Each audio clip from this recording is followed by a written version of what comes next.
Hello, I'm Harrison Keeley. Here's a quick look at today's top stories. First of all, the aspiring model and rapper suspected of killing a man in Dalton is now in custody. The U.S. Marshals Service arrested 21-year-old Skyy Raven Marie Mims in Bartow County last night. The GBI got a tip that she was staying at a home there. Mims attempted to escape when authorities arrived. Officials say the vehicle Mims had been traveling in was reported stolen in her home state of Michigan. But before this week, she had no criminal record in the Detroit area. She's accused of killing a gas station attendant at the Kankus in Dalton on Sunday. Mims was brought to Whitfield County last night and is being held on murder charges without bond. The Chattanooga Housing Authority is selling the former Harriet Tubman housing complex to the city. CHA's board voted to accept a $2.6 million cash offer from Chattanooga. Officials have been trying to sell the 36-acre site for more than 2 years now. Mayor Andy Burke has pledged to demolish the site and convert the land to industry that will bring in new jobs.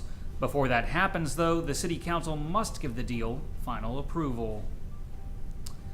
A 25-year-old woman is in critical condition after a two-car wreck on Interstate 75 in Bradley County. Officials say Chardai McGowan from Knoxville was trapped in the wreckage and had to be airlifted to Erlanger. Authorities say she was weaving down the highway and hit a van, which caused her to spin and crash down an embankment. She faces charges of DUI, texting while driving, and possession of marijuana. WRCB reports the two passengers in the other car were not injured. The suspect in the killing of nursing student Holly Bobo has pleaded not guilty. Zachary Adams appeared in court for the first time yesterday after his arrest. Even though Adams says he's not the one, an attorney says prosecutors may have decided to charge him because they didn't want the case to get any colder. If they do get a conviction, prosecutors are considering asking for the death penalty. Copperhead snakes are on the rise across the southeast.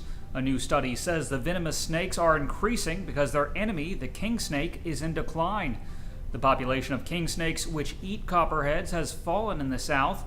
During the study, researchers captured less than 300 king snakes, but more than 2,000 copperheads.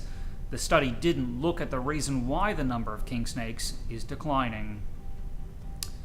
A 72-year-old man alleged that two McMinn County officers beat him and stomped on his legs back in 2010.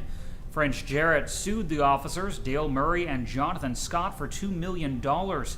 Jarrett alleged that he was punched in the face, dragged to the ground, and beaten until one of his legs was broken.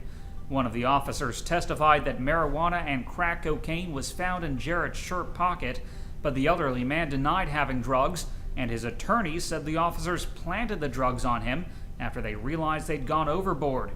But in court yesterday, a jury found the deputies at no fault in the beating.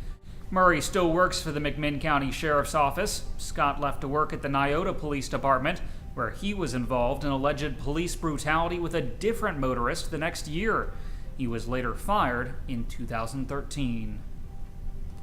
Finally, a bill that would protect students who express religious beliefs in school assignments has passed in the Tennessee House. The proposal would let students express their faith in homework, artwork, and oral presentations without discrimination. Representative Courtney Rogers proposed the bill after a 10-year-old chose to write about God as the person she most admires, and the teacher asked her to choose someone else. Turning to weather, today will be rainy with a high near 64 degrees. The low tonight will be around 27. That's it for today's newscast. Thanks for being with us. You can find more on these stories and breaking news all day long at timesfreepress.com.